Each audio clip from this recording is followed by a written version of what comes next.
नमस्कार मित्रों, आपके अपने YouTube channel Raj for new Rajasthan पर आपका हार्दिक स्वागत करता हूं। मित्रों, हम भूगोल विषय के अंतर्गत आज तक जो क्लासें पढ़ी हैं हमने उन सभी क्लासों के संदर्भ में एक टेस्ट सीरीज जो हम बात कर रहे हैं, सुपर टेस्ट सीरीज में भूगोल की साथ में चलाता रहूंगा। जैसे हमने अब तक जो भूगोल विषय में पढ़ा है उस के संदर्भ में मैं यहाँ पर सुपर टेस्ट सीरीज के अंतर्गत अब तक हमने जो भूगोल विषय के संदर्भ में पढ़ा है उसमें सुपर टेस्ट सीरीज के पहले भाग में हम बात करें तो भूगोल टेस्ट पेपर फर्स्ट जो सुपर टेस्ट सीरीज चलेंगे उसका पहला पेपर जो है आज हम यहाँ पर कर रहे हैं। विभिन्न प्रतियोगी परीक्षाओं में जो किस प्रकार के प्रश्न पूछे जाते हैं और ये सभी प्रश्न जो हैं प्रतियोगी परीक्षाओं में पूछे गए हैं, तो इन प्रश्नों के साथ में मैं शुरू कर रहा हूं टेस्ट सीरीज और हमारा भूगोल का पहला टेस्ट सीरीज आज शुरू हम कर रहे हैं। चलिए मित्रों, देखिए मित्रों, आज जो वर्तमान परीक्षा प्रणाली है इस परीक्षा प्रणाली को आप समझें, किस प्रकार के प्रश्न यहाँ से पूछे जाते हैं, कौन सी प्रवृत्ति प्रश्नों की होती है। आज की प्रतियोगी परीक्षाओं में बहुत ज्यादा बदलाव हो रहा है, उन बदलाव के साथ आप भी अपने आप को बदलें कि किस प्रवृत्ति के प्रश्न यहाँ पर परीक्षाओं में पूछे जाते हैं। जैसे प्रवृत्ति के प्रश्न यहाँ पर पूछे जाते हैं उन्हीं प्रवृत्ति के प्रश्नों को मैंने है और जो बार बार परीक्षाओं में पूछे जाते हैं वो प्रश्न यहाँ पर टेस्ट सीरीज में शामिल किए हैं मैंने। तो चलिए हम देख लेते हैं। सबसे पहला क्वेश्चन हमारा होगा, भूगोल का जनक किसे कहा जाता है।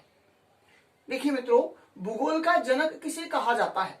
सबसे पहले हम बात करें मित्रों भूगोल के जनक के संदर्भ में, तो भूगोल का जनक देखिए पहला ऑप्शन हमारा इराटोस्थनीज, नंबर 2 हिकेटियस, नंबर 3 हम्बोल्ट और नंबर 4 रैटजेल। देखिए मित्रों, हम बात करें इराटोस्थनीज।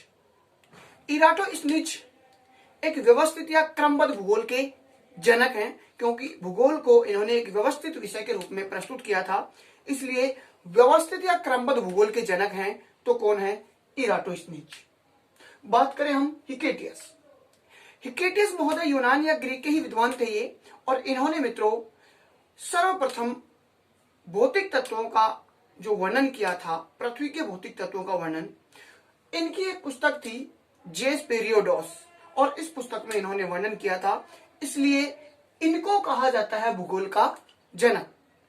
बात करें हम हम्बोल्ट, आधुनिक भूगोल का जनक कह दीजिए या आधुनिक क्रमबद्ध भूगोल का जनक कह दीजिए। आधुनिक तो कौन होंगे? Alexander Humboldt.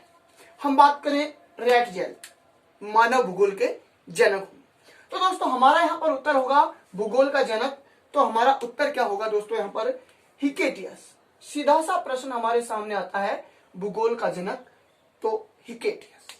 चलिए अगले प्रश्न की ओर हम बढ़ते हैं। ज्योग्राफी किस भाषा का शब्द है? जो मित्रों हम भूगोल पढ़ रहे हैं, ज्योग्राफी जो हम पढ़ रहे हैं, ये ज्योग्राफी किस भाषा का शब्द है? लैटिन भाषा, फारसी भाषा, ग्रीक भाषा, अंग्रेजी भाषा। तो मित्रों ज्योग्राफी जो शब्द होगा ये ग्रीक भाषा का शब्द है। किसका होगा? ग्रीक भाषा का। सी ऑप्शन हमारा सही होगा। चलिए अगले प्रश्न की ओर हम बढ़ते हैं। पृथ्वी की उत्पत्ति हुई थी। हमारी जो पृथ्वी है, ये वर्तमान में जो हमारी पृथ्वी है, इस पृथ्वी की उत्पत्ति हुई थी। ऑप्शन हम देखते हैं। सबसे पहला पैंजिया से, टेथीसागर से, पैंथालासा से, सूर्य से। मित्रों हमने पृथ्वी की उत्पत्ति के संदर्भ में एक क्लास पढ़ी थी। हम बात कर रहे थे कि सूर्य जो था और इस सूर्य का ही एक टुकड़ा एक दिन क्या हो जाता है? अलग हो जाता है। ठीक उसी प्रकार से जिस प्रकार से एक माता के गर्भ से बच्चा जन्म लेता है, अलग होने के बाद में जिस प्रकार से बच्चे का नामकरण किया जाता है, उसी प्रकार हमने इस अलग हुए टुकड़े का नामकरण कर दिया और इसको हमने क्या कहा? पृथ्वी कहा। क्या कहा? पृथ्वी कहा।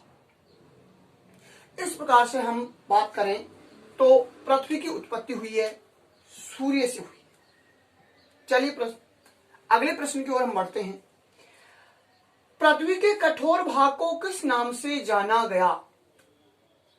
पृथ्वी की जो बनने की प्रक्रिया थी उसमें जो पृथ्वी का कठोर भाग था, देखिए मित्रों, पृथ्वी का जब हमने नामकरण किया था इसके करोड़ों वर्ष बाद में, जब पृथ्वी ठंडी होने लगी थी धीरे धीरे बहुत समय बाद, तो इसके जो निर्माण की प्रक्रिया हुई थी उसमें अगर हम बात करें तो इस प्रकार से पृथ्वी जो हमारी थी मित्रों, ये दो भागों में बट गई थी। एक तो था कठोर भाग और एक था तरल भाग। कठोर भाग यानी धरातल जो था, धरातल कठोर भाग। तरल भाग यानी जल जो भरा हुआ था, जलखंड जो हम कह सकते हैं, स्थलखंड और जलखंड, धरातल और तरल भाग। ये जो धरातल है, कठोर भाग है मित्रों, इसको पेंजिया के नाम से जाना गया था। किसके नाम से जाना गया था? पेंजिया के नाम से। और मित्रों ये जो तरल भाग था जलखंड वाला, इसको पैंथालासा के नाम से जाना गया था। इसको क्या कहा गया था? पैंथालासा। तो प्रश्न यहां पर हमारे सामने पूछा गया है, पृथ्वी के कठोर भाग को किस नाम से जाना गया? पेंजिया, पैंथालासा, महाद्वीप, गोंडवाना लैंड। तो दोस्तों हमारा उत्तर होगा कठोर भाग को क्या कहा गया? पेंजिया कहा गया। ये हमारा क्या होगा? उत्तर। अगले प्रश्न की ओर हम बढ़ते हैं। खारे पानी की झीलें तथा मरुस्थलीय क्षेत्र किसके अवशेष हैं? हम मित्रों बात कर रहे थे, जैसे ही हमारा ये जो धरातल है पेंजिया है, इस पेंजिया के और अगर हम बात करें तो बीच में से धसा हुआ था ये जो धरातलीय भाग था पेंजिया। इसके कारण क्या हुआ? बीच में से धसा हुआ होने के कारण दोनों तरफ की जो नदियों का जल था, जल बहकर आया इस प्रकार से। ये जो था बीच में से धसा हुआ था और इसमें इस प्रकार से जो जल बह के आया दोनों तरफ से, और उस धसे हुए भाग में जल का भराव बना। जल का भराव भरने के कारण ये जो पेंजिया था, इस प्रकार से ये एक महान जल राशि यहां पर एकत्रित हो गई। और इस महान जल राशि को एकत्रित होने के बाद में हमने मित्रों नाम दिया था टेथिस सागर। क्या नाम दिया था मित्रों इसको? टेथिस सागर। ये जो महान जल राशि थी इसको हमने क्या नाम दिया था? टेथिस सागर। हम मित्रों इसकी ही अवशेष के रूप में देखते हैं खारे पानी की झील और मरुस्थलीय क्षेत्र। तो पूछा गया है प्रश्न में, खारे पानी की झीलें तथा मरुस्थलीय क्षेत्र किसके अवशेष हैं? तो मित्रों हमारा उत्तर हो जाएगा टेथिस सागर। जी हाँ, टेथिस सागर के अवशेष। बहुत बार प्रतियोगी परीक्षाओं में ये पूछा जाता है राजस्थान और भारत के प्रतियोगी संदर्भ में कि खारे पानी की झीलें किसका अवशेष है। हम राजस्थान के भौतिक प्रदेशों में पढ़ते हैं इनको। हाँ जी, अगले प्रश्न की ओर हम बढ़ते हैं। अक्षांश रेखाओं के संदर्भ में निम्न में से सही कथन है। अक्षांश जो रेखाएं हैं इनके संदर्भ में निम्न में से सही कथन नहीं है। दोस्तों सही कथन नहीं है। क्या छांटना हमें? अक्षांश रेखाओं के संदर्भ में सही कथन नहीं है। मैंने आपसे कहा था ऐसे प्रश्न आपको कंफ्यूज करने वाले हैं, तो सबसे पहले आप नहीं को गोला कर दें। क्या पूछा जा रहा है? नहीं है। चलिए दोस्तों, ए ऑप्शन हमारा होगा, पृथ्वी की सतह पर क्षैतिज खींची जाने वाली काल्पनिक रेखाएं होती हैं। यानी जो अक्षांश रेखाएं होती हैं ये पृथ्वी की सतह पर खींची जाने वाली काल्पनिक रेखाएं होती हैं। तो दोस्तों हम यहां पर बात करें, ये हमारी जो पृथ्वी है और इस पृथ्वी की हम सतह पर आते हैं, इस प्रकार से ये सतह पर आए और इस सतह पर पश्चिम से पूर्व की ओर जो खींची जाने वाली यानी क्षैतिज जो रेखाएं हैं और ये काल्पनिक रेखाएं हैं, ये क्या कहलाती हैं? अक्षांश कहलाती। तो सही होगा ए ऑप्शन हमारा। बी ऑप्शन की दोस्तों हम बात करें, पृथ्वी पर कुल अक्षांशों की संख्या 180 होती है। जिस प्रकार से ये भूमध्य रेखा है मित्रों, पृथ्वी को दो भागों में बांटती है, उत्तरी गोलार्ध और दक्षिणी गोलार्ध। उत्तरी गोलार्ध में संख्या होती है 90 और दक्षिणी गोलार्ध में भी संख्या होती है 90। तो कुल अक्षांशों की संख्या यहाँ पर 180 बताई गई है। हम अगर देखें तो कुल अक्षांशों की संख्या 90 उत्तरी गोलार्ध में, 90 दक्षिणी गोलार्ध में और एक भूमध्य रेखा। तो दो मित्रों कुल अक्षांशों की संख्या कितनी हो जाती है?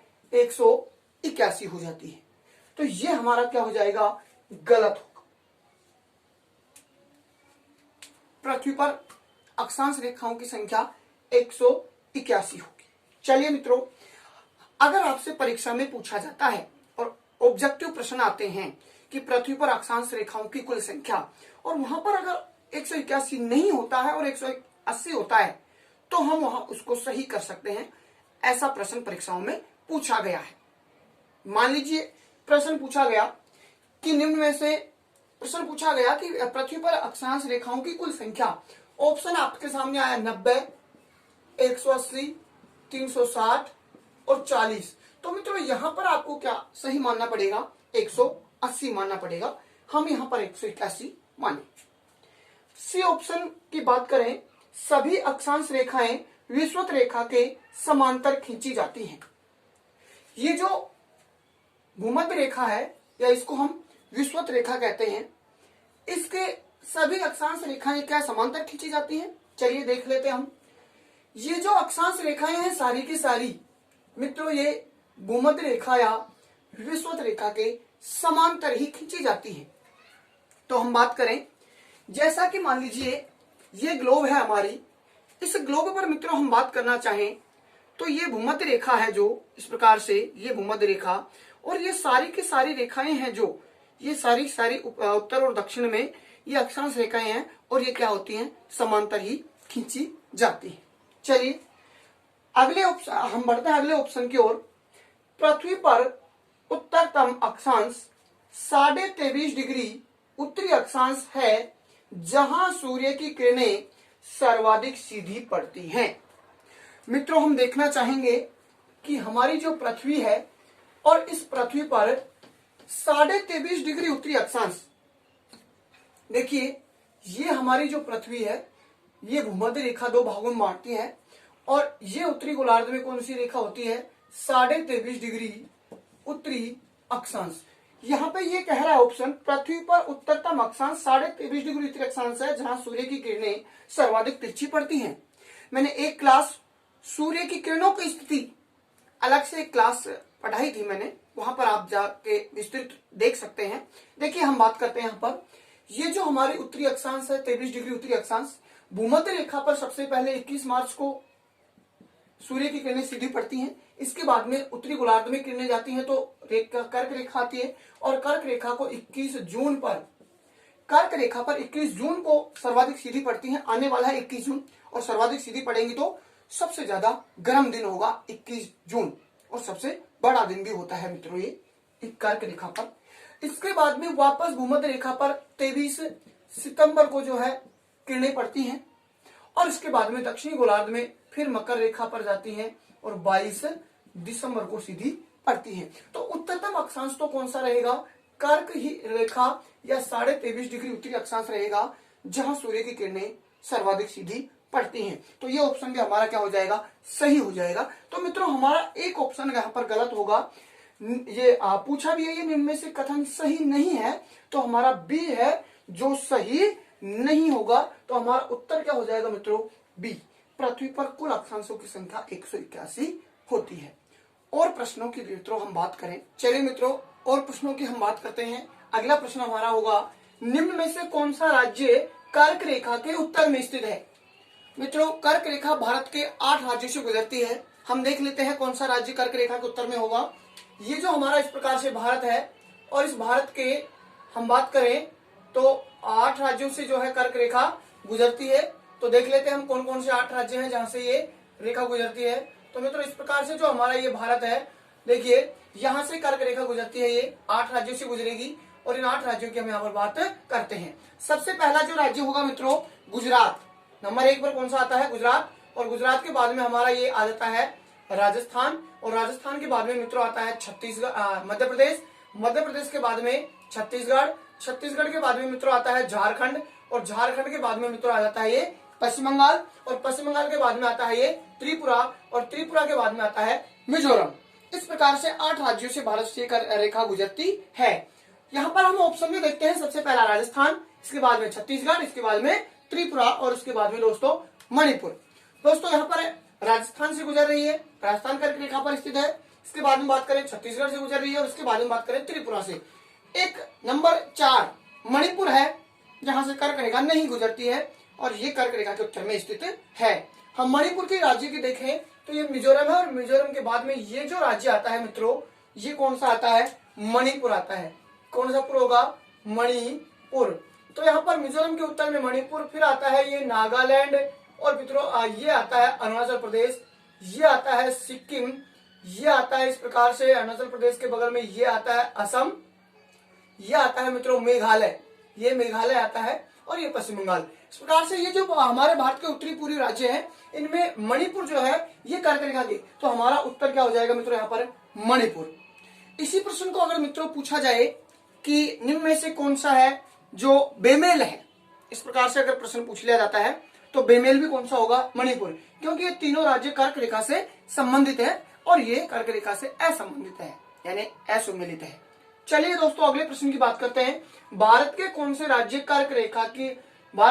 राज्य में कर्क रेखा की लंबाई न्यूनतम है? यानी जो 8 राज्य हैं जहां से कर्क रेखा गुजरती है, इन 8 राज्यों में से कौन सा राज्य है जहां न्यूनतम लंबाई है? तो दोस्तों सबसे पहले हम बात करें, सर्वाधिक जो लंबाई है वो तो है किसमें? मध्य प्रदेश में। और मित्रों न्यूनतम लंबाई है तो कौन से राज्य में है? त्रिपुरा राज्य में है। न्यूनतम किसमें होगी? त्रिपुरा में। तो हमारे मध्य प्रदेश, झारखंड, त्रिपुरा और पश्चिम बंगाल, तो हमारा ऑप्शन हो जाएगा मित्रों कौन सा? त्रिपुरा, जहां पर न्यूनतम लंबाई कर्क रेखा की है। चलिए हम बढ़ते हैं अगले प्रश्न की ओर। भूगोल को एक अलग अध्ययन शास्त्र के रूप में स्थापित करने का श्रेय निम्न में से किसे दिया जाता है?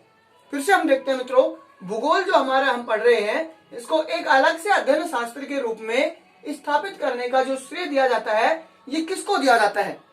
देखिए दोस्तों, हेरोडोटस ये हैं भूगोल के जनक कहलाते हैं। इसके देखिए दोस्तों, हेरोडोटस इतिहास के जनक हैं।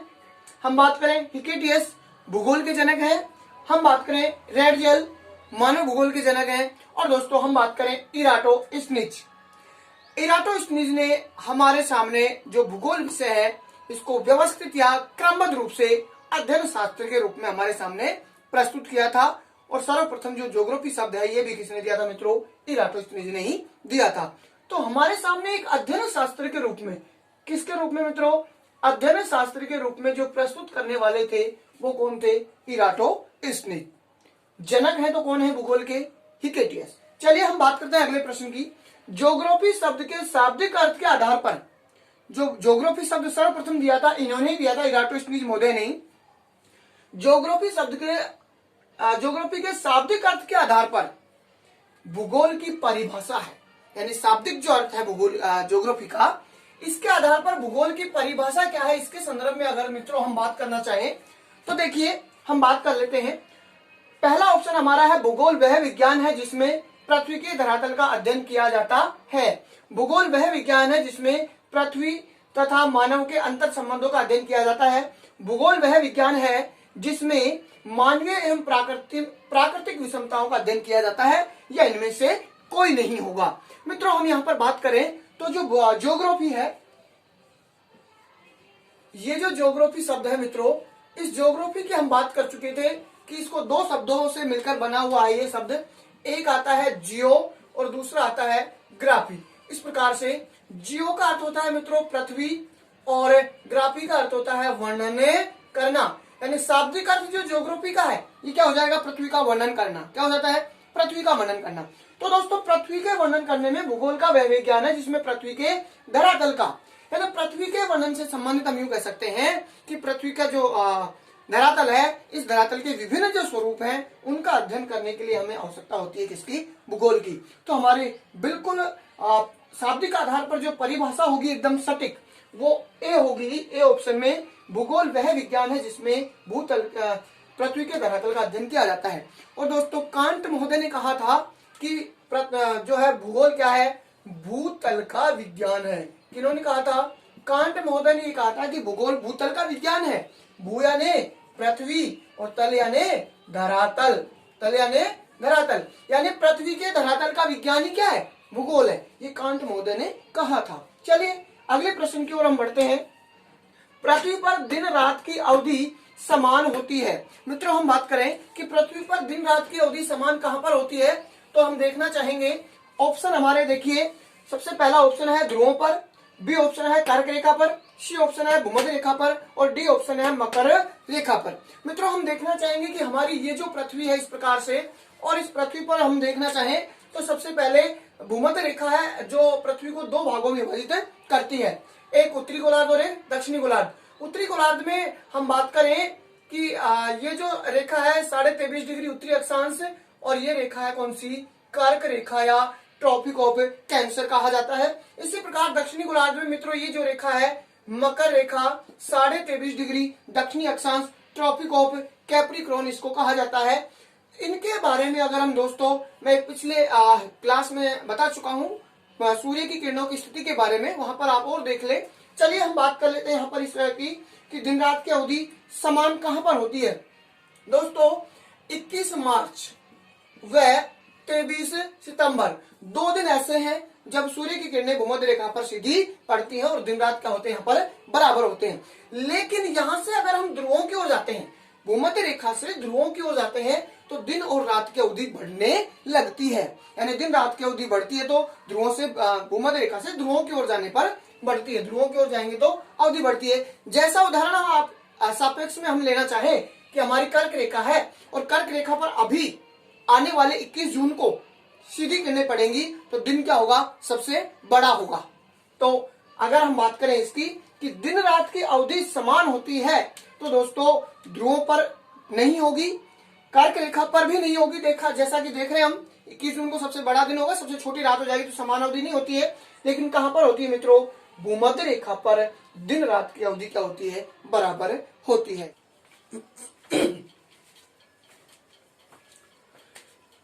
चलिए दोस्तों और प्रश्नों की हम बात करते हैं आगे।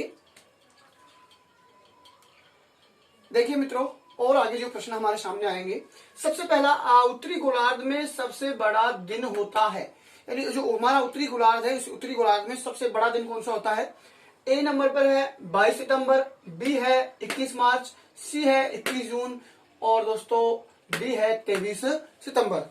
देखिए मित्रों ये जो हमारी पृथ्वी है और इस पृथ्वी पर जो ये भूमध्य रेखा है, ये कर्क रेखा है और ये कौन सी है, मकर रेखा है।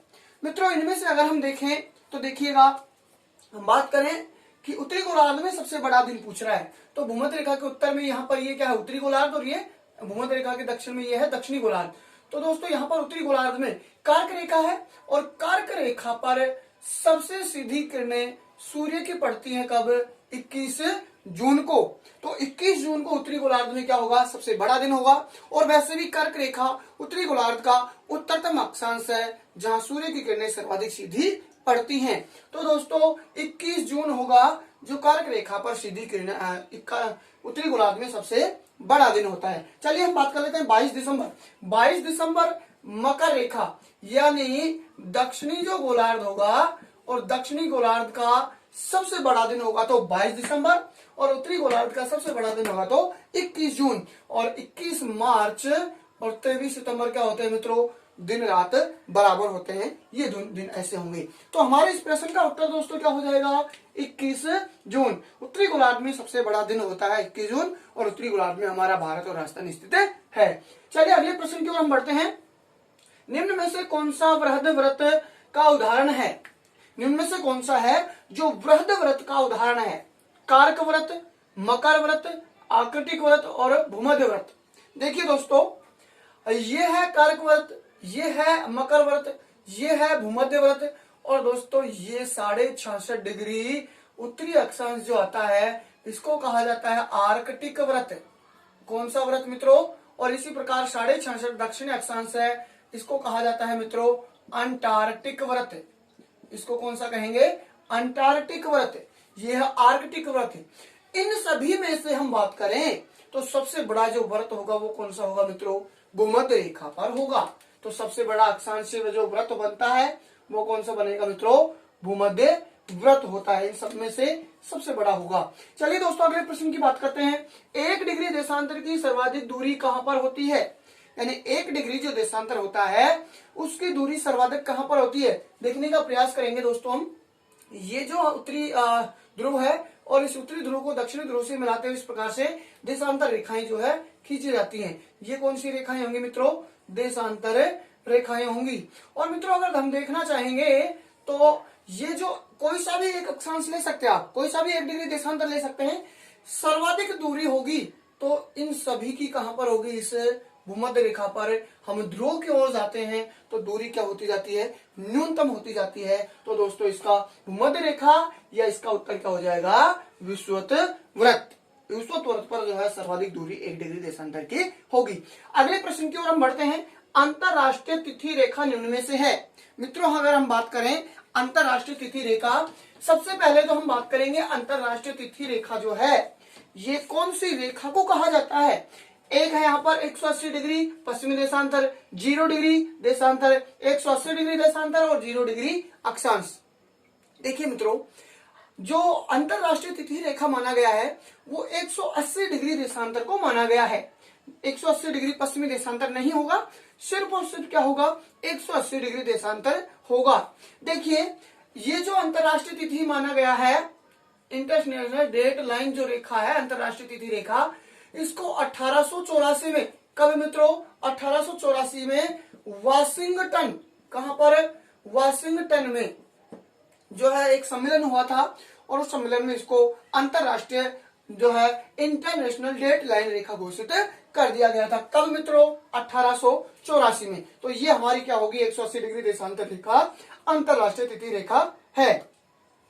चलिए दोस्तों हम अगले प्रश्न की ओर बढ़ते हैं। भारतीय मानक समय रेखा कहां से गुजरती है। दोस्तों हमारी जो भारतीय मानक समय रेखा है वो कौन सी है, 82.5 डिग्री जो है पूर्वी देशांतर रेखा। मैंने कहा था कि जो किसी भी देश का अगर मानक समय निकालना, हमें मानक समय देशांतर रेखा निकालनी है तो उस देश के मध्य से गुजरने वाली देशांतर रेखा वो क्या होगी, उस देश का मानक समय देशांतर रेखा होगी। हमारे भारत से जो मध्य से गुजरती है मित्रों वो कौन सी है, ये 82.5 डिग्री पूर्वी देशांतर रेखा है जो हमारे भारत के मध्य से गुजरती है। मैं बताने का प्रयास करूंगा यहाँ पर। इस प्रकार से जो हमारा ये भारत है और इस भारत में दोस्तों इस प्रकार से जो मध्य से गुजरती है, इसकी हम बात करें तो ये मित्रों ये जो हमारा भारत है इस प्रकार से ये भारत है। और यहां से देखिए ये है 68 डिग्री और 7 मिनट पूर्वी देशांतर। ये जो पूर्व की जो रेखा है अंतिम देशांतर है मित्रों 97 डिग्री 25 मिनट पूर्वी देशांतर। और इनके हमारे भारत के इन दोनों में बीच की अगर रेखा आती है तो मित्रों ये रेखा आती है और इसको हम कहते हैं 82.5 डिग्री पूर्वी देशांतर। और ये क्या मानी गई है, भारत का मानक समय रेखा मानी गई है। कहां से गुजरती है, 5 राज्यों से गुजरती है। सबसे पहला उत्तर प्रदेश, इसके बाद में मध्य प्रदेश, इसके बाद में छत्तीसगढ़, के बाद में उड़ीसा, के बाद में आंध्र प्रदेश। मित्रों हम देखना चाहेंगे सबसे पहला ऑप्शन मिर्जापुर, इसके बाद में मध्य प्रदेश, इसके बाद में चेन्नई और इसके बाद में कोई नहीं मान लीजिए इनमें। हम बात करेंगे मित्रों तो इलाहाबाद जो मिर्जापुर है, कई बार प्रश्न इस प्रकार से पूछा जाता है नैनी इलाहाबाद आता है मित्रों, बिल्कुल नैनी इलाहाबाद भी आप उत्तर मान सकते हैं, लेकिन यहाँ पर ऑप्शन में हम मानेंगे तो मिर्जापुर। कहां पर, मिर्जापुर। मिर्जापुर में एक बिनवासनी धाम है जो है अमरावती चौराहा, वहां पर इस मानक समय रेखा का एक बोर्ड लगा हुआ है, अमरावती चौराहा। हाँ जी, अमरावती चौराहा बिनवासनी धाम मिर्जापुर। ये जो नैनी इलाहाबाद आता है मित्रों, ये ईस्ट इंडिया कंपनी के समय में चेन्नई से जब गुजरती थी उस समय नैनी इलाहाबाद आता था। परीक्षा में हालांकि नैनी इलाहाबाद भी आता है प्रश्नों में, तो आप इसको ध्यान रखें। चलिए अगले प्रश्न की ओर हम बढ़ते हैं। जीएमटी तथा आईएसटी के बीच समय अंतराल कितना है। हम मित्रों देखना चाहें जीएसटी और आईएसटी, देखिए जीएसटी का मतलब होता है ग्रीनविच मीन टाइम रेखा। कौन सी रेखा दोस्तों, ग्रीनविच मीन टाइम। ये जो हमारी मित्रों ये हमारी पृथ्वी है और इस पृथ्वी की अगर हम बात करें मित्रों तो ये पृथ्वी पर 0 डिग्री देशांतर रेखा होती है। ये कौन सी रेखा होती है, 0 डिग्री देशांतर रेखा। इसको हम कहते हैं जीएमटी रेखा। जीएमटी रेखा कह दीजिए, विश्व समय रेखा कह दीजिए, और दोस्तों इसको जूलू समय रेखा भी हम कह सकते हैं। पूछा जाता है ये जूलू समय रेखा, तो आप ध्यान रखें इसका।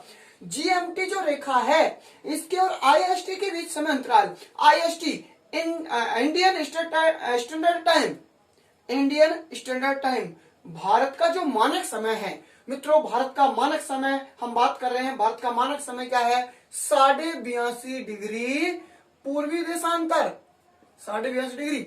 मान लीजिए मित्रों ये 82.5 डिग्री पूर्वी देशांतर रेखा है और ये है IST, Indian standard time, Indian standard time, और ये ग्रीनविच मीन टाइम।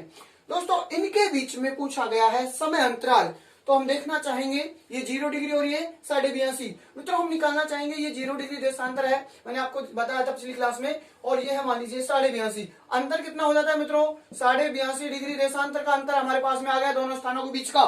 तो हम अंतर को किसमें बदलेंगे? डिग्री में बदलेंगे, उसमें समय में बदलेंगे। तो समय में बदलने के लिए मित्रों क्या करेंगे? 1 डिग्री देशांतर में 4 मिनट का समय होता है, तो 82 में तो कितना हो जाएगा दोस्तों?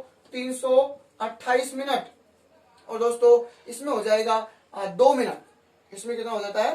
30 डिग्री में 4 मिनट 1 डिग्री में होता है, तो आधा डिग्री है ये, और आधा डिग्री में कितना? 2 मिनट। तो कुल मिलाकर हमारे पास में कितना आ जाता है? 330 मिनट। और दोस्तों 330 मिनट है, इसको घंटे में परिवर्तित करेंगे तो 5.5 घंटे। यानी दोस्तों यहां से यहां तक अंतराल है तो कितना आ गया हमारे पास? 5.5 घंटे। अब हम देखना चाहेंगे मित्रों, अगर पूर्व की ओर बढ़ते हैं तो हमें जोड़ना पड़ेगा, और पश्चिम की ओर बढ़ते हैं तो हमें घटाना पड़ता है। तो हम कहां बढ़ रहे हैं? पूर्व की ओर, तो क्या आ जाएगा? प्लस 5.5 घंटे, यानी 5.5 घंटे आगे होगा। 5.5 घंटे क्या होगा? आगे। देखिए ऑप्शन 5 घंटे, 5.5 घंटे माइनस और 5.5 घंटे और 6.5, तो मित्रों हमारा उत्तर यहाँ पर हो जाएगा क्या? 5.5 घंटे। 5.5 घंटे आगे है जीएमटी से आईएसटी। चलिए मित्रों अगले प्रश्न की ओर हम बढ़ते हैं। भारतीय मानक समय निम्न में से किस स्थान के स्थानीय समय को दर्शाता है? यानी भारतीय जो मानक समय है 82.5 डिग्री पूर्वी देशांतर, ये निम्न में से कौन से स्थान के स्थानीय समय को दोस्तों दर्शाता है? तो हम बात कर सकते हैं दोस्तों, सबसे पहला ऑप्शन नई दिल्ली, नंबर 2 कोलकाता, नंबर 3 चेन्नई और नंबर 4 इलाहाबाद। देखिए दोस्तों हम बात करना चाहें तो ये मिर्जापुर, नैनी इलाहाबाद के पास में ही मिर्जापुर है, थोड़ा दूर, वहां से गुजरती है इलाहाबाद यूपी से। तो मित्रों चेन्नई और कोलकाता और नई दिल्ली का यहाँ से कोई मतलब नहीं है। स्थानीय समय अगर दर्शाता है तो इलाहाबाद के स्थानीय समय को मित्रों दर्शाता है। चलिए मित्रों अगले प्रश्न की ओर हम बढ़ते हैं। निम्न में से कौन सा स्थान कर्क रेखा के नजदीक स्थित है? मित्रों वन रक्षक भर्ती 2016 के परीक्षा में ये प्रश्न पूछा गया था। वन रक्षक भर्ती 2016 के परीक्षा में ये प्रश्न पूछा गया था, निम्न में से कौन सा स्थान कर्क रेखा के नजदीक स्थित है? पहला ऑप्शन हमारे पास में है जोधपुर राजस्थान, दूसरा ऑप्शन हमारे पास में है हिसार हरियाणा, और तीसरा ऑप्शन हमारे पास चंडीगढ़ पंजाब, और चौथा ऑप्शन हमारे पास पश्चिम बंगाल जो है कोलकाता है पश्चिम बंगाल का। तो हम मित्रों देखना चाहेंगे एक बार इन चारों स्थानों के संदर्भ में कर्क रेखा की स्थिति। तो देखिए ये इस प्रकार से मित्रों हमारा क्या होता है? भारत है। ये जो हमारा इस प्रकार से भारत है मित्रों, इस भारत में हम देखना चाहेंगे कि कहां पर कौन सा स्थान है। तो आप देख लीजिए इस प्रकार से मेरे साथ, ये जो हमारा भारत है मित्रों, इस भारत में यहां से ये गुजरती है कर्क रेखा। कौन सी रेखा गुजरती है? ये कर्क रेखा। मित्रों ये तो होता है गुजरात, और ये होता है हमारा इस प्रकार से हमारा ये हो जाता है राजस्थान। तो यहाँ पर पड़ता है जोधपुर। सबसे पहला कौन ऑप्शन है? जोधपुर राजस्थान, तो जोधपुर हमारा ये है। दूसरा ऑप्शन है हिसार हरियाणा। मित्रों ये हरियाणा और हमारे हिसार, जो हरियाणा का जिला हिसार, ये हमारे राजस्थान से टच है, तो यहाँ पर ये हरियाणा। मित्रों अगला ऑप्शन है चंडीगढ़ पंजाब। यहाँ पर मित्रों आता है पंजाब और इसमें आता है चंडीगढ़। अगला ऑप्शन है हमारा कोलकाता पश्चिम बंगाल। तो मित्रों ये जो कोलकाता है पश्चिम बंगाल है यहाँ पर, और इस पश्चिम बंगाल में यहाँ पर क्या आता है? कोलकाता। इन सब में नजदीक कौन सा होगा मित्रों? कोलकाता पश्चिम बंगाल। तो हमारा उत्तर क्या होगा मित्रों? कोलकाता पश्चिमी बंगाल। चलिए दोस्तों और प्रश्नों की हम बात करते हैं। आगे हमारा प्रश्न होगा, निम्न में से कौन सी नदी भूमध्य रेखा को 2 बार काटती है? निम्न में से कौन सी नदी भूमध्य रेखा को 2 बार काटती है? नंबर ए हमारा ऑप्शन है माही नदी, नंबर 2 लिम्पोपो नदी, नंबर 3 कांगो नदी, और नंबर 4 है गंगा नदी। चलिए मित्रों, हम बात कर लेते हैं भूमध्य रेखा को 2 बार काटने वाली नदी। ये जो हमारी पृथ्वी है और इस पृथ्वी पर ये दोस्तों कौन सी रेखा है? भूमध्य रेखा है। और हम बात करें भूमध्य रेखा के बाद में, तो ये कौन सी रेखा है दोस्तों? कर्क रेखा है। और दोस्तों ये है कौन सी? मकर रेखा है।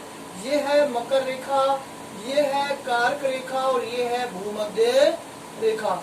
चलिए दोस्तों, हमारे कर्क रेखा को 2 बार काटने वाली नदी है, तो नदी है माही नदी। कौन सी नदी? माही नदी। और दोस्तों मकर रेखा को 2 बार काटने वाली जो नदी है वो नदी है लिम्पोपो नदी।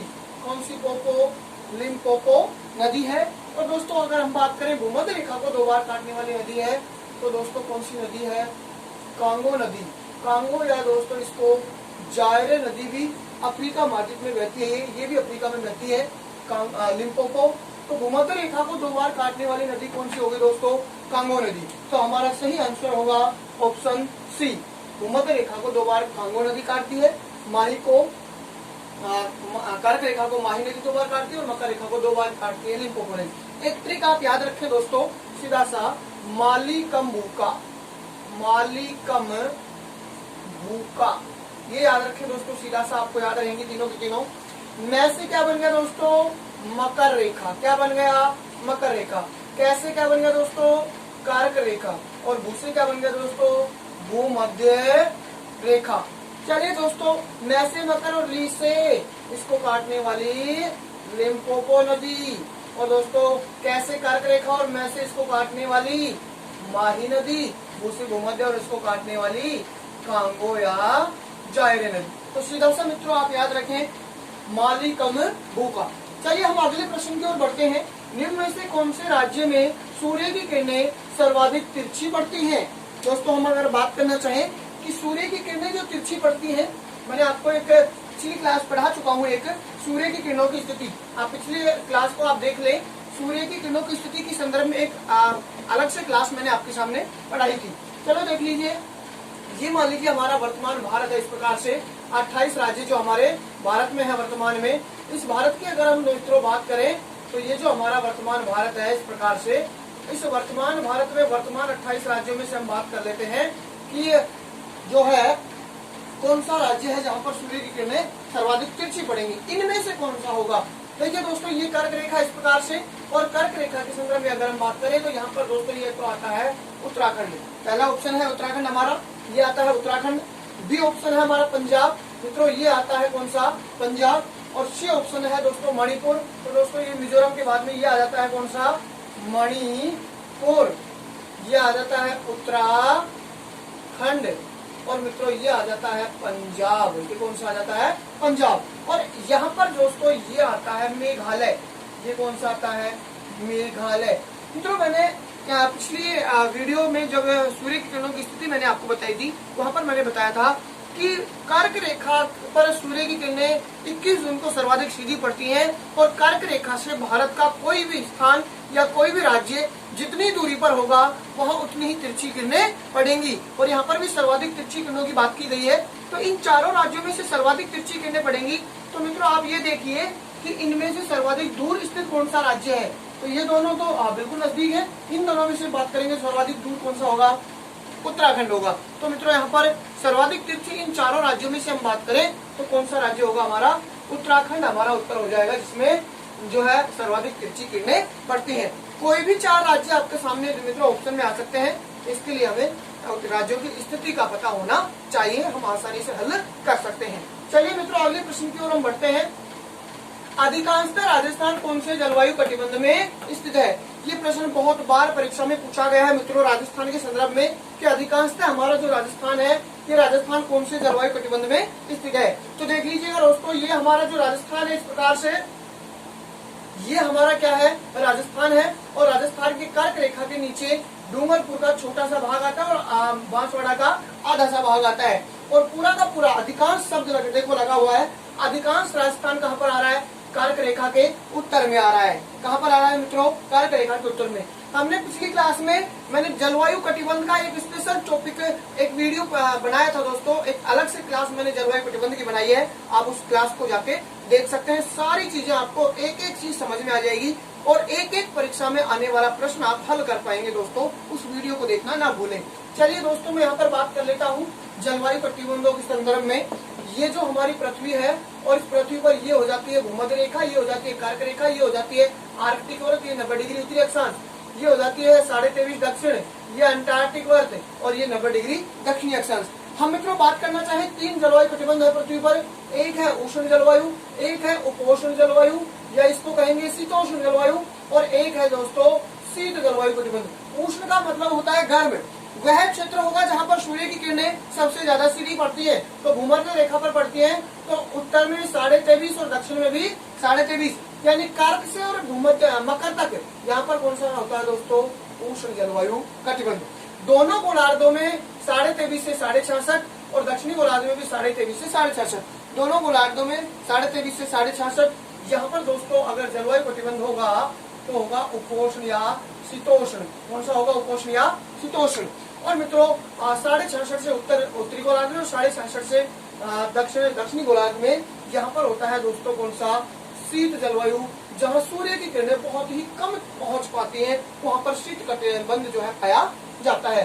तो हमारा जो राजस्थान है ये कर्क रेखा के उत्तर में स्थित है। अधिकांशतः राजस्थान इस प्रकार से हम सिर्फ राजस्थान को बनाने का प्रयास कर रहे हैं मित्रों।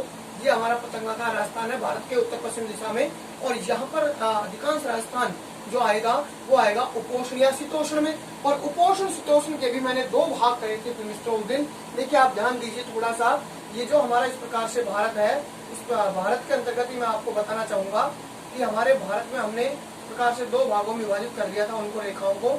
ये जो भारत है मान लीजिए, इस भारत में हम बात करें तो ये कौन सी रेखा, कर्क रेखा है। और कर्क रेखा के आगे दोस्तों देखिए हमारा भारत जो की उत्तरी अक्षांश है वो 8 डिग्री 4 मिनट उत्तरी अक्षांश से और 37 डिग्री 6 मिनट तक होती है। मित्रों ये 23.5 डिग्री उत्तरी अक्षांश कर्क रेखा है, और यहाँ पर मैं बना देता हूँ 66.5 डिग्री उत्तरी अक्षांश रेखा आर्कटिक वृत्त, और इसके मध्य में पाया जाता है उपोष्ण या शीतोष्ण। हम उपोष्ण और शीतोष्ण को मित्रों अलग अलग करना चाहेंगे तो बीच में हमें एक रेखा खींचनी पड़ेगी 45 डिग्री उत्तरी अक्षांश। 45 डिग्री उत्तरी अक्षांश के ऊपर में होगा शीतोष्ण और दक्षिण में होगा उपोष्ण। तो हमारे राजस्थान में शीतोष्ण उपोष्ण में से कौन सा आ जाएगा मित्रों, उपोष्ण। चलिए हम ऑप्शन की बात करते हैं। उष्ण जलवायु कटिबंध राजस्थान के डूंगरपुर और बांसवाड़ा का आधा भाग में होगा।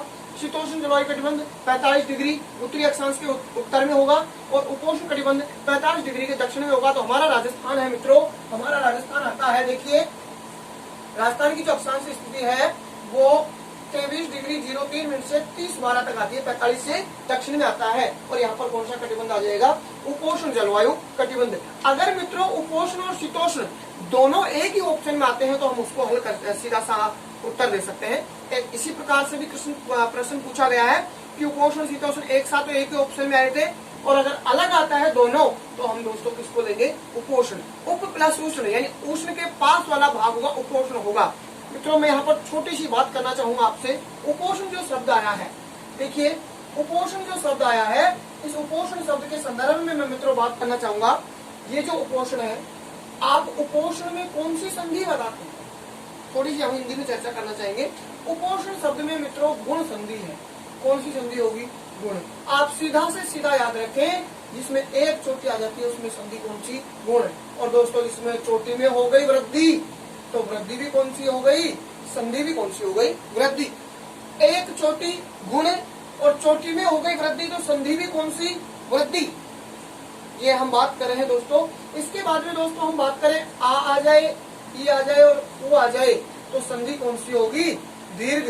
जैसे हिमालय, जैसे विद्यालय, जहाँ आ का उच्चारण हो रहा हो वहाँ पर आ ई ऊ, तो संधि कौन सी, दीर्घ संधि। हम दोस्तों बात करें किसी भी अक्षर के बीच में 99% एकाध अपवाद आपको मिलेगा, ये और वे आ जाता है, तो वहां पर संधि दोस्तों अयादी होगी। कौन सी संधि होगी, अयादी संधि। खुद अयादी संधि में भी कौन सी संधि है, अयादी संधि है। ए ये बीच में आ रहा है, ए प्लस आदि, अयादी। ठीक है दोस्तों। जैसे पवन, कौन सा शब्द है, पवन। पवन शब्द में कौन सी संधि होगी, सीधा सा ट्रिक मारे, वे आ गया, या तो वे आए या ये आए। जैसे हम बात करें गायक, क्या हो जाएगा मित्रों, गायक। तो गायक में क्या आ गया बीच में, यह, तो संधि कौन सी, अयादी। यह और वह, जहां पर शब्द में टुकड़े हो रहे हो, लगभग 3 वर्ण वहां पर शब्द में हो, तो संधि दोस्तों सीधी की सीधी कौन सी होगी? अयादी, और खुद अयादी में भी अयादी है। हम बात करें मित्रों यण संधि की, कौन सी संधि? यण संधि। यण में खुद ही नया आधा है, हलंत लग रहा है, तो सीधा सा दोस्तों आप याद रखें कि आधे अक्षर के बाद में जहां भी आपको य और व दिख जाए, किसके बाद में? आधे अक्षर के बाद में जहां भी य और व दिख जाए, सबसे अच्छा उदाहरण देख लीजिए इत्यादि। इत्यादि में कौन सी संधि होगी? यण संधि होगी। और बहुत सारे जैसे सत्यम, बहुत सारे शब्द हैं, तो आधे अक्षर के बाद में य और व आ जाए। अब आधे अक्षर के बाद में आ रहा है तो आधे से आगे याद रख लेना संधि कौन सी? यण संधि है। अगर व और ये बीच में आ रहा है किसी शब्द के और वहां पर टुकड़े हो रहे हैं, तो सीधा सा संधि होगी अयादी, क्योंकि अयादी में खुद में भी कौन सी? अयादी संधि है। और मैंने बात की थी आ ई उ, जहां पर उच्चारण आ रहा है दीर्घ, दीर्घ यानी बड़ा, ये भी तो बड़े ही है, बड़े हैं ये स्वर, हाँ जी। और एक चोटी जहां पर आ जाती है वहां संधि होगी गुण, जैसे गणेश, रमेश, बहुत सारे उदाहरण है ऐसे। और जहां पर चोटी में हो गई वृद्धि, तो संधि भी कौन सी? वृद्धि। सदैव। इस प्रकार से दोस्तों आप सीधा सा इनको याद रखें। खैर हम भूगोल की बात कर रहे हैं, यहाँ पर भूगोल विषय के संदर्भ में हम उपोष्ण जलवायु प्रतिबंध आया था, इसलिए मैंने आपको थोड़ा सा यहाँ पर संधि के बारे में बताया है। मैंने कक्षा 10 में हमारे एक बहुत ही मेरे प्रिय गुरु थे, जहाँ मैंने पढ़ा था, उन्होंने मुझे ये बताया था, और ये आज तक मुझे बहुत अच्छे से याद है मित्रों, बहुत अच्छे से याद है। तो सीधा सा आप वहाँ पर देख सकते। चलिए दोस्तों हम आगे बात करते हैं, अगले प्रश्न की ओर हम बढ़ते हैं। विश्व के संदर्भ में नीचे दिए गए कथनों में से कौन से सत्य हैं? विश्व के संदर्भ में मित्रों, विश्व के संदर्भ में अगर हम बात करें, देखिए ये जो हमारी पृथ्वी है और इस पृथ्वी पर ये कौन सा है? विषुवत व्रत है। क्या है ये? विषुवत व्रत। हम बात करें दोस्तों यहाँ पर सूर्य की जो किरण है 21 मार्च को सीधी पड़ती है, बता चुका हूं मैं आपको। एक 23 सितंबर को सीधी पड़ती है। मित्रों 21 मार्च को जब सूर्य की किरणें यहाँ पर सीधी पड़ती है तो ये होता है बसंत विषु। कौन सा विषु होगा दोस्तों? बसंत विषु। लेकिन अगर दोस्तों 21 मार्च को यहाँ पर सीधी किरणें पड़ती हैं तो यहाँ पर होगा शरद विषु। कौन सा विषु होगा मित्रों? शरद विषु।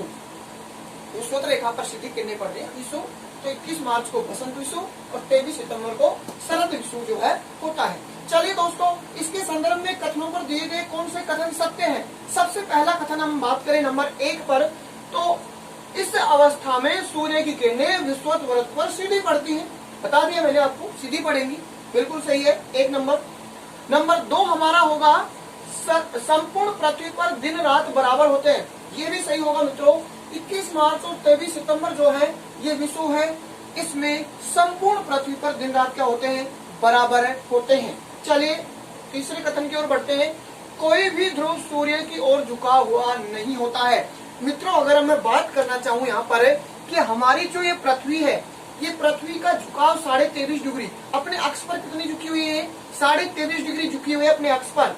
मित्रों अगर मैं यहाँ पर बात करना चाहूँ, थोड़ा सा उदाहरण आपके सामने देना चाहूंगा, छोटा सा उदाहरण, सबने समझने की कोशिश करें।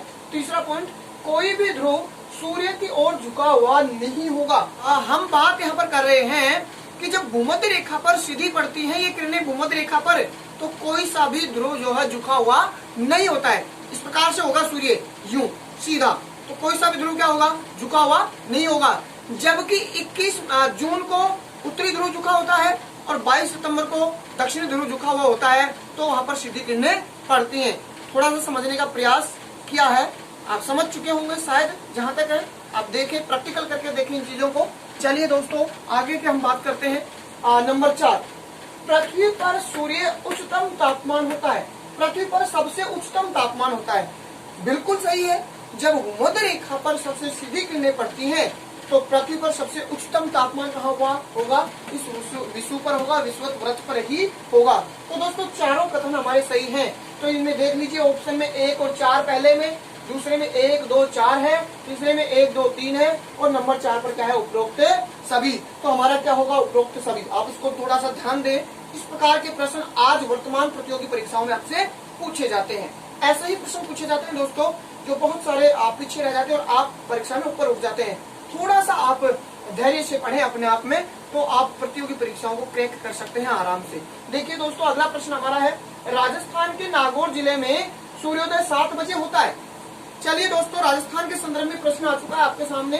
राजस्थान के नागौर जिले में सूर्योदय होता है कितने बजे? 7 बजे होता है। तो बताइए धौलपुर जिले में सूर्योदय होगा। ये हमारा प्यारा सा सुंदर सा राजस्थान है। ये क्या है मित्रों? हमारा प्यारा सा सुंदर सा राजस्थान है, और इस राजस्थान के संदर्भ में हम बात करने चल दिए हैं। ये देखिए, ये राजस्थान है हमारा। हम बात करें, ये है नागौर जिला, और मित्रों ये है धौलपुर जिला। ये तो कौन सा जिला है मित्रों? नागौर जिला है, और ये कौन सा है? धौलपुर जिला है। चलिए मित्रों, यहाँ पर सूर्योदय हो रहा है कितने बजे? 7 बजे सूर्योदय हो रहा है। कितने बजे हो रहा है? 7 बजे। मित्रों हम बात करते हैं, सूर्योदय कौन सी दिशा में होता है? पूर्व दिशा में होता है। सूर्योदय कौन सी दिशा में होता है? पूर्व दिशा में। तो आप एक स्थिति को तो पहचान गए होंगे, जब मैंने सूर्योदय पूर्व दिशा में बोला है, तो यहाँ पर उगने से पहले कहाँ उगेगा सूर्य? कहाँ सूर्योदय होगा? धौलपुर में। समझ में आ रहा है? सबसे पहले धौलपुर में, उसके बाद में ही तो होगा नागौर में। जब नागौर में 7 बजे हो रहा है, तो यहाँ कितने बजे होगा? हमारे राजस्थान से मध्य से गुजरने वाली जो देशांतर रेखा है मित्रों, ये तो देशांतर रेखा है, कितनी है? हमारी 69 डिग्री और 30 मिनट पूर्वी देशांतर से, और हमारा राजस्थान 78 डिग्री 17 मिनट पूर्वी देशांतर के मध्य में बसा हुआ है। हम पढ़ेंगे राजस्थान का भूगोल, जब वहाँ पर राजस्थान के भूगोल के संदर्भ में मैं बहुत शानदार आपके सामने परिचर्चा करूंगा, बहुत शानदार प्रश्न आपके सामने लेके आऊंगा। एक प्रश्न कार्य रेखा के संदर्भ में और देशांतर रेखाओं के समय के संदर्भ में आया है, इसलिए हम यहाँ पर हल कर रहे हैं। देखिए मित्रों, ये 69 30 से 78 17 तक है। हमारे राजस्थान का मिड मध्य जो देशांतर होगा, मध्य देशांतर, वो 74 डिग्री पूर्वी देशांतर है। कौन सा है दोस्तों? 74 डिग्री पूर्वी देशांतर। ये 74 डिग्री है। धौलपुर कितने डिग्री पे है मित्रों? 78 डिग्री पे। देखिए, ये 74 और ये 78, कितने का अंतर हो गया मित्रों? 4 डिग्री देशांतर का। समय कितना हो जाएगा? 4 गुणा 4 बराबर है 16 मिनट। कितने मिनट हो गए मित्रों? 16 मिनट। चलिए दोस्तों, 16 मिनट का अंतर है। यहाँ से और यहाँ तक सूर्योदय होने में कितने मिनट का अंतर आएगा? 16 मिनट का। अब आपको ये पता होना चाहिए कि यहाँ जब 7 बजे हो रहा है, तो यहाँ पहले होगा या बाद में? पहले होगा। तो हम 7 में से कितना घटा देंगे? 16 मिनट। तो 6:60 में से हम कितना घटा रहे हैं? 16 मिनट। 6:60 वही 7 बज रहे हैं। हम यहाँ पर घटाएंगे, 10 में से 6 गए तो मित्रों कितने बज गए? 4। ठीक है। और यहाँ पर कितने बज गए? 5। 5 में से गया तो 4, और यहाँ पर 6। लगभग 6:44 हमारे सामने आया है कि 6:44 AM 6:44 AM जो है यहाँ पर धौलपुर में सूर्योदय होगा। मित्रों, सूर्योदय की स्थिति में पूर्व की ओर जुड़ेगा और पश्चिम की ओर घटेगा, क्योंकि सूर्योदय पूर्व में उदय होता है तो पहले होता है। लेकिन अगर मित्रों सूर्योदय की स्थिति में मित्रों हम बात करें, तो पूर्व की ओर घटता है और पश्चिम की ओर जुड़ता है। क्यों? क्योंकि पहले सूर्योदय होता है पूर्व में और बाद में पश्चिम में होता है। लेकिन अगर सामान्य स्थानों का समय निकालेंगे दोस्तों, तो पूर्व की ओर जुड़ेगा और पश्चिम की ओर घटेगा। आप हमेशा के लिए इन चीजों को याद रखें। चलिए दोस्तों, हम बात कर लेते हैं कि हमारे ऑप्शन है 7:16, 6:16, 6:43 और कोई नहीं। तो हमारा ऑप्शन सही हो जाएगा मित्रों, कौन सा? सी ऑप्शन सही होगा। 6:43 पर सूर्योदय होगा धौलपुर जिले।